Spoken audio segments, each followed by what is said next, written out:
Hey everybody, Thomas Joseph here. Now, when it comes to whiskey, it can be quite confusing. There are so many different types of whiskey out there, like bourbon, rye, American whiskey, even sour mash. What is the difference between them?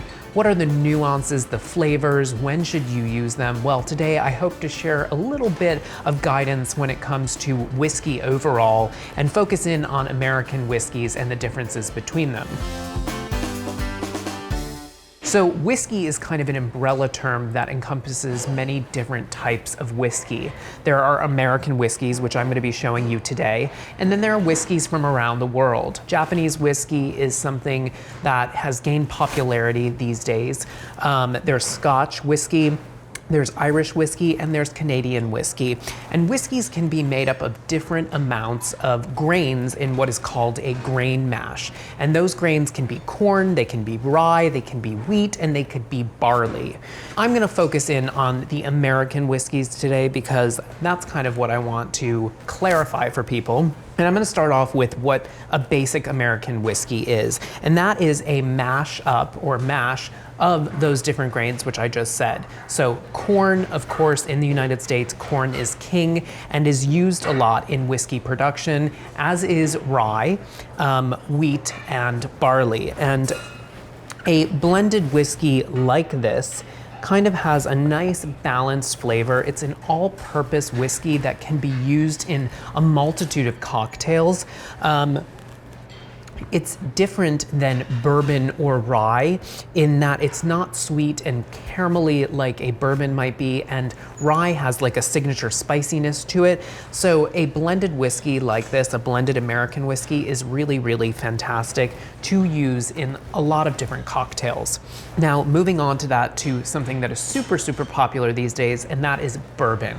Now, bourbon is made up of 51% corn. So in that mashup of fermented grains, there needs to be a majority of corn in order for this to be called a bourbon. Now, bourbon, rye, and whiskey all need to be aged in oak barrels. Both rye and bourbon need to be matured for 2 years, but it's pretty specific when it comes to bourbon. Bourbon needs to be aged in new oak barrels, something that hasn't been used before, and it's traditionally white oak barrels which are used. Now, as I said before, bourbon has kind of a carameliness to it, a sweetness, vanilla notes, really wonderful sweet flavors, and bourbon is really fantastic to drink on its own. If you wanted to enter into whiskeys, I would say you might want to start with bourbon. Now, there's a bit of a myth when it comes to bourbon. There is a bourbon county in Kentucky, and most people think that bourbon actually has to come from Bourbon County in Kentucky, but that's not actually the case. Doesn't need to come from Bourbon County, but the reality is 95% of bourbon in the United States comes from Kentucky. Really, really smooth. Again, those caramel notes, that comes from that new oak barrel. Now, next to bourbon, I have rye, and rye has gained a lot of popularity in the United States these days for drinking on its own and also kind of mixing with different cocktails. Now, rye is made up with, what do you think? A majority of rye. So 51% of that fermented grain mash has to be rye. And that's what really kind of gives you, in the end, a bit of a spiciness. So when I say spicy, I mean like warm spices, like those autumnal spices. Now, it's not gonna smell like a holiday scented candle, but you will kind of notice some of those spicy notes. And today I'm gonna share with you one of my favorite cocktails, and it uses rye in it.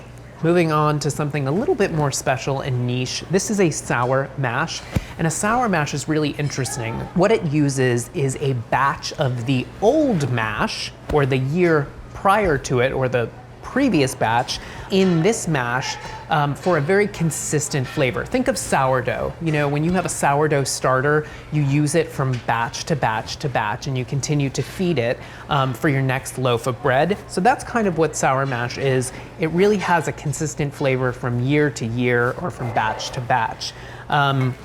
If you find sour mash in your local liquor store, give it a try and see what it's like. It's really great in some cocktails or on its own, depending on the brand you buy and the quality of it. And it's pretty consistent, and that's really a great thing. Now, I'm gonna share with you one of my favorite cocktails that uses or allows you to use these different spirits that I have in front of me. It's a Manhattan, and you could use either bourbon or rye. Now, I like using rye in my Manhattan because of that spiciness. Manhattans they're a classic cocktail that uses typically sweet vermouth in addition to bourbon or rye. And I like using rye because I think it offsets the sweet vermouth. Again, it has that spiciness to it. It doesn't have a lot of those caramel notes that bourbon does. So I'm gonna use rye today. And you need 2 ounces of rye. Again, you could certainly substitute bourbon for this. You could even use the blended whiskey here. And 1 ounce of sweet vermouth. Now, if you wanted to make a perfect Manhattan, you would use an equal portion of sweet vermouth and dry vermouth, so a 1/2 ounce of each, which is also really great. So if you're not a fan of drinks that have a bit of sweetness to them, I would suggest you make a perfect Manhattan. And now I'm gonna add 2 dashes of bitters. I'm using Angostura bitters here, but you could certainly use your favorite bitters. You could use orange bitters, grapefruit bitters. You could really play it up with different flavors. It's really up to your personal preference. And I'm gonna shake it with a little bit of ice until the shaker is nice and cold. Give it a good shake. Now, when you're making a cocktail, you know you're done shaking when the shaker is nice and frosty on the outside. You know you have shaken your cocktail enough. So now I'm gonna strain this into a rocks glass. Now, this is my preference. Usually Manhattans are served up, but I like them on the rocks. And I am going to garnish this guy with a few brandied cherries. And there you go, guys. Cheers to whiskey, American whiskey in particular. Now, if you have any kitchen conundrums, especially if they're conundrums like this, send them our way. We love to answer your questions. And you guys, when you're out there in the liquor store, if you want to try something new, remember, try some American whiskeys.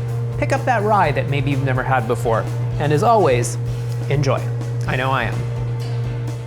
And as always, guys, click like and subscribe.